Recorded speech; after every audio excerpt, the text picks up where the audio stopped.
the most unnerving part of that. Your brain tells you that you're not supposed to do.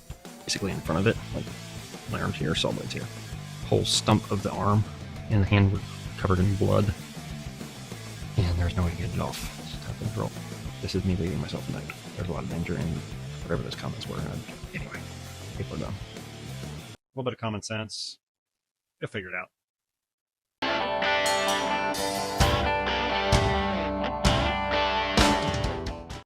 So does anybody remember this comment here? And what about this one here? It's a lot more recent. Those comments were made on this video here.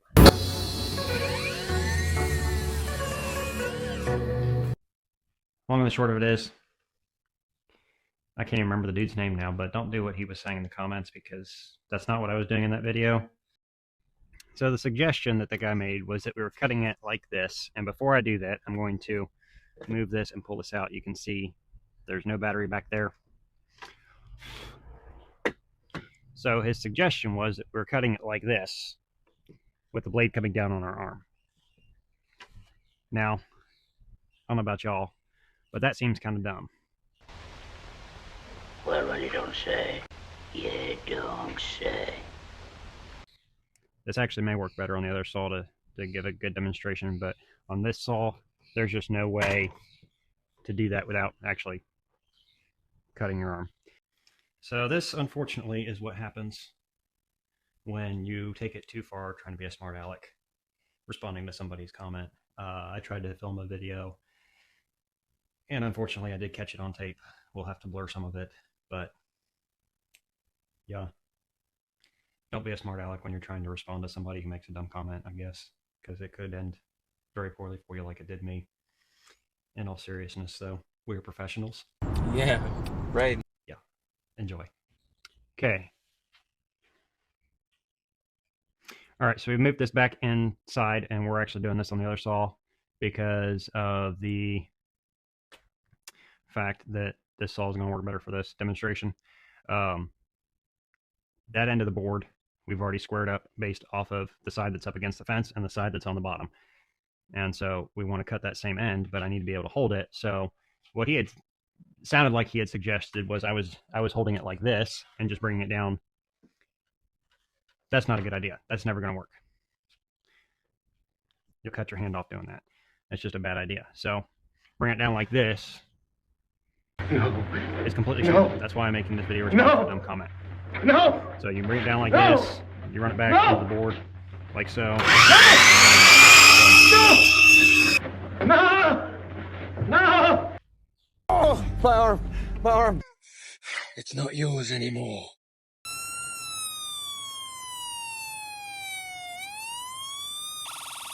He's losing so much blood. Scott, call trauma.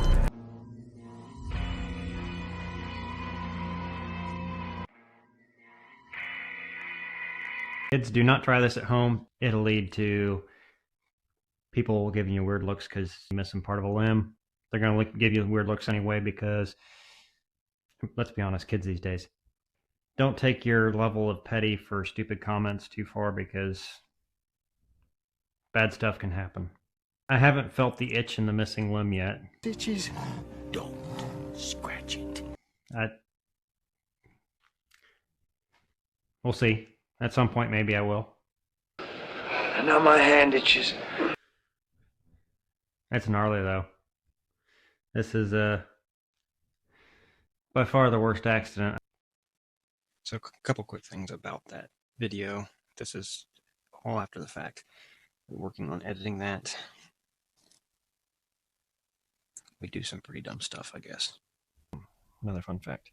That is the first time I've ever put makeup on anything because the only hand I could find, the whole stump of the arm and the hand were covered in blood. Had to cover that up.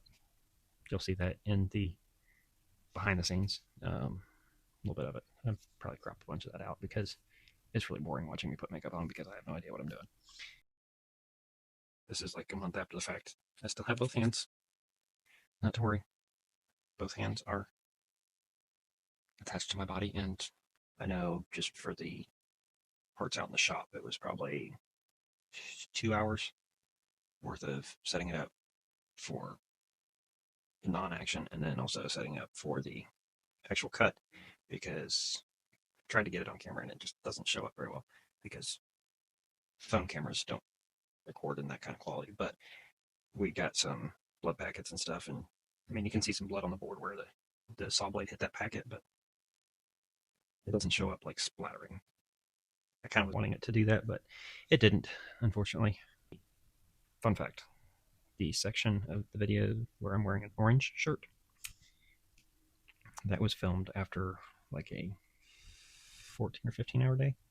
Probably 40 minutes getting set up just to take a 2-minute video, because I had to put a bag over my hand, tape it on,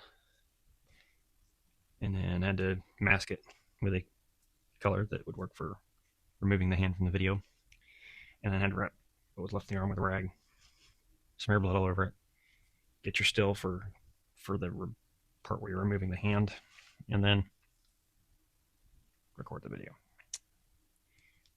Plus, Josh has hours in editing because he does that for me, because I'm not sure how to do that. I've tried several times, but that is all for now. You lovely folks on YouTube, some of the other videos are educational. Of course, this one was like, educational.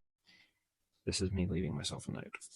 I will actually take a shot of how I was holding that board in the original short from my point of view, from what I see when I'm cutting, because there was no danger in what I was doing at all originally.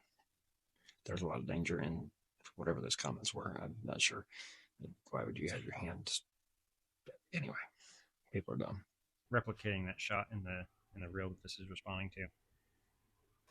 This is how I was cutting that board. There was no danger to my hand at all. Okay, I think I was standing more actually where the camera was, so my arm was crossed, but there was actually no chance of my hand being in the path of the blade at any point while the saw was running. A good part of this entire process is situational awareness.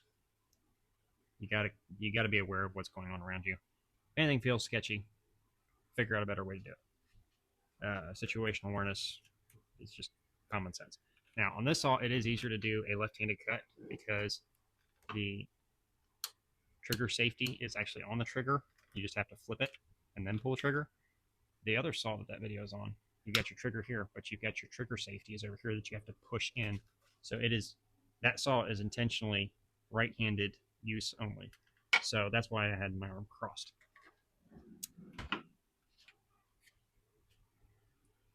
Now, I did think I could make the joke here. This part here on the blade guard, which really isn't much of a guard, it's just cheap plastic, but whatever.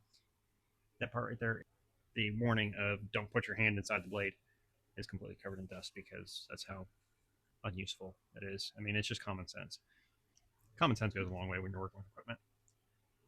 It actually goes a long way with everything. So a little bit of common sense, you'll figure it out.